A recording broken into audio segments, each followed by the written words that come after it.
今天是11月11号，对于中国人来说，除了购物节，更应该知道的是，这是解放军空军的生日。这几天，有关人民空军的重大好消息也不断对外公布。周二晚发布的宣传片《天空之上》燃爆全网，人民空军飞行员驾驶轰6K 绕岛巡航，歼16飞行员驾机驱离外机的报道引发关注。而在周三晚，人民空军首次对外重磅发布新型无人机无侦7全面投入实战化训练的消息。这一系列消息反映了空军建设的新成就，展现了建设世界一流空军的雄心壮志。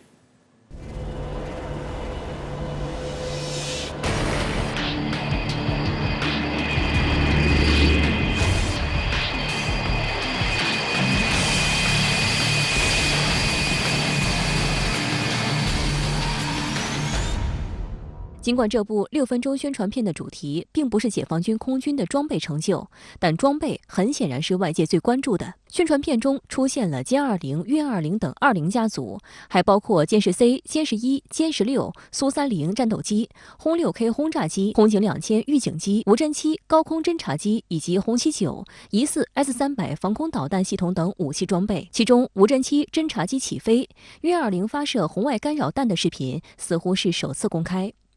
武器装备是一支空军战斗力的基础。通过几十年的发展，空军装备实现了以3代装备为主体、4代装备为骨干、信息体系为支撑的装备体系。军事专家认为，从近年空军公开的装备信息看，除了体系化整体推进以外，武器装备的无人化、信息化特点明显，这正切合了世界装备发展和运用的趋势潮流。特别是在今年的中国航展上展出的无侦7、无侦8和攻击11，可谓各有特色，具备长航时、强突防、高隐形、高速等不同特点。从世界范围来看，都属于先进甚至领先的。而这恐怕也只是解放军无人机发展的冰山一角。空警500等预警指挥机可以将各种作战单元组网，满足体系化、信息化作战的需求。而歼16D 则是破网的利器，可作为电磁手术刀，将对手的信息化网络斩断。如果要用一句话来盘点总结一下中国空军在近年保卫国家安全方面干了哪些大事，警巡东海、战巡南海、前出西太、绕岛巡航是很好的概括。在空军节之前，空军轰6K 飞行员谈绕岛巡航时，有关谁还不在自家院子里转一转的霸气表态全网刷屏。歼16飞行员驱离外机的硬核喊话让国人频频点赞。人民空军在这个维护国家安全方面所发挥的一个非常重要的作用，做的很多的这样非常重要的这个成就。我们的战略航迹在不断的进行延伸，取得了非常显著的成就，对于维护国家安全可以说是有目共睹的。在这个彰显国家意志这个方面，我们可以看到我们空军的力量在体现我们国家在维护领土主权安全和国家统一这个方面的这种意志是非常明显的。我们有能力有决心在维护国家统一这个方面发挥重要的作用。而在天空之上宣传片中，还展现了一段航空兵部队发现敌机与敌方进行空战的场景。画面中，空军主力战斗机竞相出境，歼20与歼10C、歼16等战机配合作战，展现了空军战斗机3剑客的空战能力。歼16、歼10C 和歼20，我们在平常训练当中，我们就是把这个场景设定，多种机型混编。完了进行进攻，这个3舰机它的能力，每个人的能力都很强，但是我们要怎么样把这个每个人的能力很强的部分叠加起来？我们现在是要一个平方或者立方的增加，把3舰机放在一起，它的能力相互之间的配合，让每飞机这些飞机感觉自己专长的事情之后，就把这个体系做得训练得更强大。而央视军事频道更是在周4播出了记者探访首支列装歼20部队的画面。作为大国重器，歼20的每次亮相都吸引了无数目光。这一次，人们更是看到它已经作为成熟的武器装备列装空军部队，使得战略空军的形成逐渐成为现实。它是冲在最前面的，这样的话，它无数个很多的歼20在不同的位置，它会形成一个立体的网，形成一个立体的网，就让我们的整个战场态势更加透明。它的这个信息化程度非常高，它所有的信息都有，而你就去筛选有用的信息，那么在进攻作战当中，它是一把利剑，同时在防御作战当中，它是一把坚固的盾牌。能够警巡东海、战巡南海、前出西太、绕岛巡航，靠的是过硬的空战本领，靠的是实战化的训练。近年来，空军组织了红箭、蓝盾、金头盔、金飞镖、晴电系列演习演练，军事训练更加紧贴实战。参加演训的官兵从技术、战术、战役指挥方面都得到锻炼。在此基础上，中国空军还频繁与外军展开联演联训。中巴雄鹰系列、中泰鹰击系列演习等联演联训，让中国空军作战训练理念不断与世界接轨。在人民空军成立72周年之际，周三晚，空军又传来好消息：新型无人机无侦7已全面投入实战化训练。据央视报道，在近日开展的多机型演练中，空军构建无人机作战体系的重要装备无侦7无人机全面投入训练。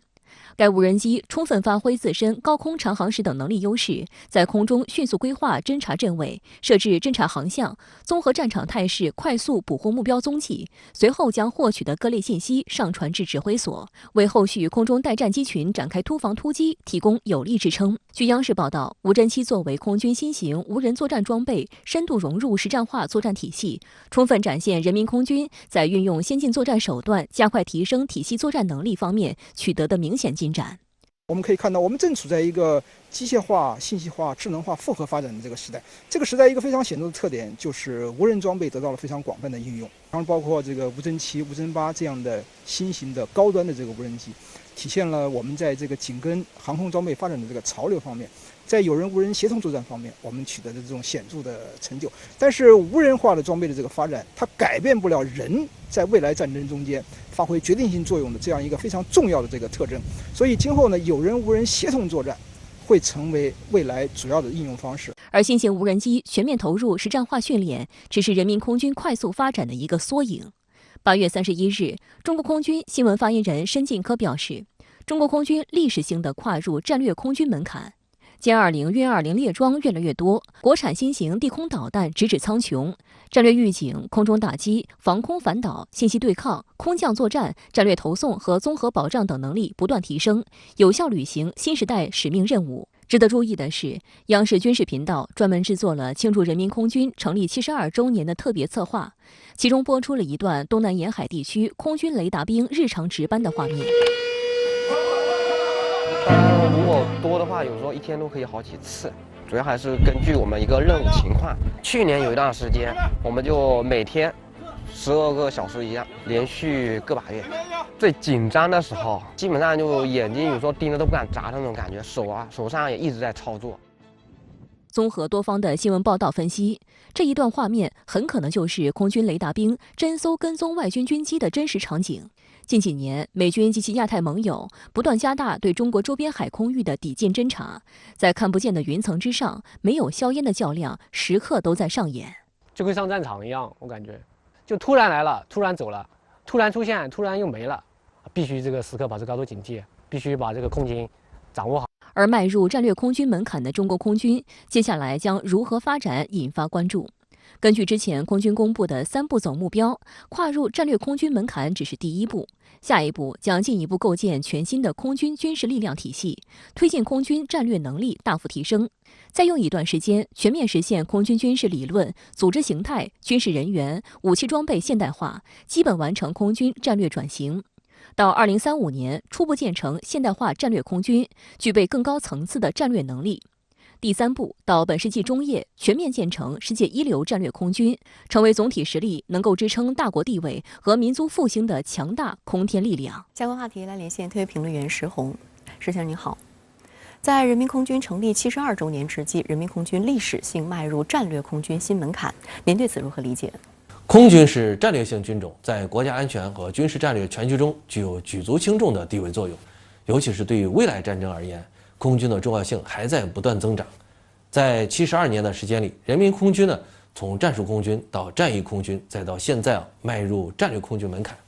发展速度呢是非常快的。战略空军呢，就是指空军能够独立随行战略任务。